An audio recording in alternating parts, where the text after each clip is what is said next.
ہائے صد افسوس کہ ہم صرف رمضان میں قرآن پاک کھولتے ہیں۔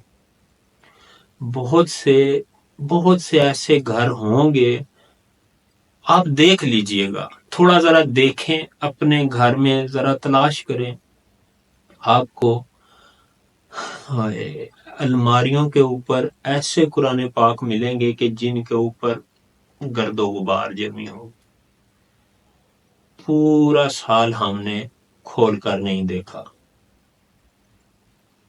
رمضان میں بند کیا تھا، پچھلے رمضان میں، اب پھر رمضان میں کھولیں گے، نہیں، یہ ضرور نہ کریں، بالکل یہ یوں نہ کریں۔ قرآن پاک کے ساتھ اپنے تعلق کو مضبوط کریں۔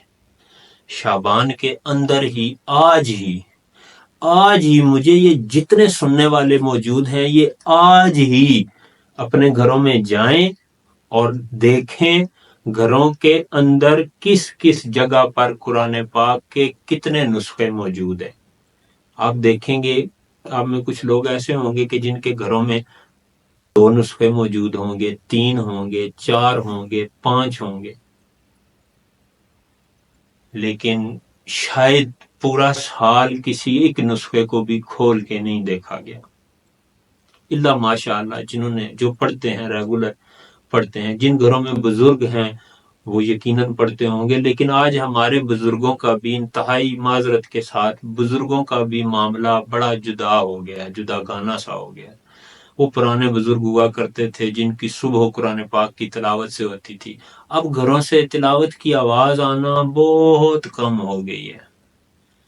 کبھی کبھی گزر ہو فجر کے وقت تو سننے میں آتا ہے، ایسی آوازیں کانوں میں پڑتی ہیں کہ جس میں پتہ چلتا ہے کہ کوئی بیٹھا ہے، جاگ رہا ہے، لیکن افسوس کے ساتھ وہ سوشل میڈیا پہ لگا ہوا ہے۔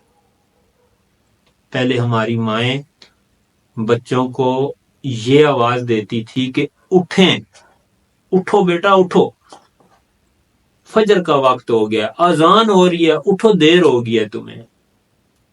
لیکن اب معاملہ مختلف ہو گیا ہے۔ اب معاملہ یہ ہو گیا ہے کہ مائیں فجر کے وقت آواز دیتی ہیں کہ اب تو فجر ہونے والی ہے، اذانیں ہو گئی ہیں، اب سو جاؤ، ساری رات تم لگے رہو موبائل پر، تو اذانیں ہونے والی ہیں، سو جاؤ۔ یہ بڑے افسوس کی بات ہے، یہ دکھ کی بات ہے، تکلیف کی بات ہے۔ اللہ تعالی ہماری راتیں اپنی عبادت میں کھڑا رہنے کی توفیق عطا فرمائے، اور صبح ہماری قرآن پاک کی تلاوت کے ساتھ، اللہ تعالیٰ فجر کی نماز کے ساتھ قرآن پاک کی تلاوت کے ساتھ ہمیں نصیب فرمائے۔ تو کرنا یہ ہے کہ شعبان کے اندر ہی ابھی سے قرآن پاک کو کھولیے، اپنے گھروں کے جتنے نسخے ہیں ان کو صاف کریں، ان کا گرد و غبار جھاڑیں، خوشبو لگائیں، قرآن پاک کے ساتھ تعلق کو مضبوط کریں۔ کم از کم نہ، بہت سب سے کم نہ 3 آیات ضرور پڑھیں، کوشش کریں ترجمہ اور تفسیر کے ساتھ پڑھیں، زیادہ اچھا ہے، لیکن قرآن پاک کی تلاوت ضرور کریں، ضرور بالضرور کریں۔ اپنے بچوں کو سکھائیں، صبح سکول بھیجتے ہیں جس وقت بچوں کو، نہ تو انہیں سکھائیں کہ بیٹا الماری میں جائیں، جزدان سے قرآن پاک کو نکالیں، اس کو چومیں، اپنی آنکھوں سے لگائیں، ان کو اپنی آنکھوں سے لگائیں، پھر سکول جائیں۔ صبح سکول بھیجنے سے پہلے، مدرسے جامعہ بھیجنے سے پہلے بچوں کو یہ کہیں کہ قرآن پاک کو اٹھائیں، اس کو چومیں، اپنی آنکھوں سے لگائیں، پھر گھر سے نکلیں۔ یہ بچوں کی عادت بنائیں تاکہ ان کا تعلق قرآن پاک کے ساتھ مضبوط ہو جائے، ابھی سے مضبوط ہو جائے۔ تو قرآن پاک کی تلاوت ابھی سے شروع کر دیں۔ شعبان آ رہا ہے، شعبان آ گیا ہے، شعبان آ رہا ہے، جو بھی پوزیشن ہے، رمضان سے پہلے قرآن پاک کی تلاوت آپ نے شروع کر دینی ہے، نمبر 1۔ اور اس کے بعد جو لوگ ہمت رکھتے ہیں، جن کی توفیق ہے، جن کے اندر طاقت ہے، وہ روزے رکھیں۔ اکثر کہتے ہیں نصف سے اوپر کو، یعنی اگر 30 دن کا مہینہ ہے تو 16 اکثر ہوا، تو کم از کم 16 روزے ضرور رکھیں۔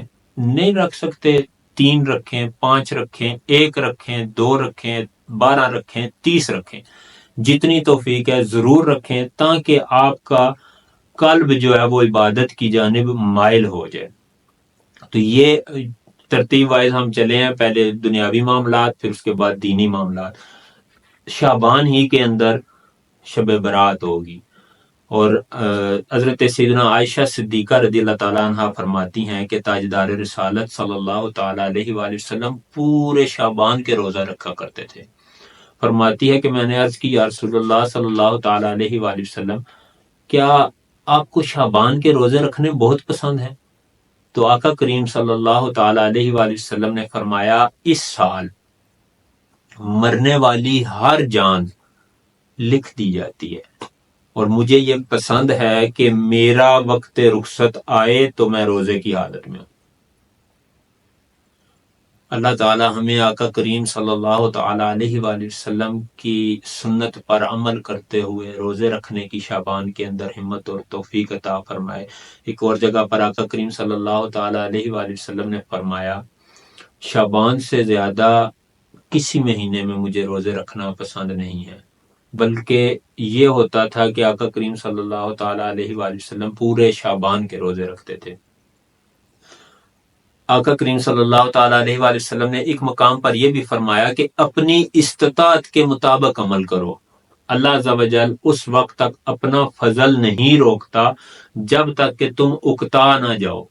تو ایسا بھی نہیں ہے، فرض روزے نہیں ہیں، سنت ہے، آپ اس کی زیادتی میں اکتا جائیں، رمضان کے روزے آپ پر بھاری پڑ جائیں، ایسا بھی نہ کریں۔ کوشش کریں کہ خوشی خوشی بآسانی جتنے زیادہ روزے رکھ سکتے ہیں تو شعبان المعظم کے اندر آپ اتنے زیادہ روزے رکھیں۔ اللہ تعالی ہمیں آقا کریم صلی اللہ تعالیٰ علیہ وآلہ وسلم کے فرامین پر عمل کرنے کی توفیق عطا فرمائے، اور شوق کے ساتھ، ذوق کے ساتھ، توجہ کے ساتھ شعبان المعظم کے اندر عبادات کرنے کی ہمت اور توفیق عطا فرمائے۔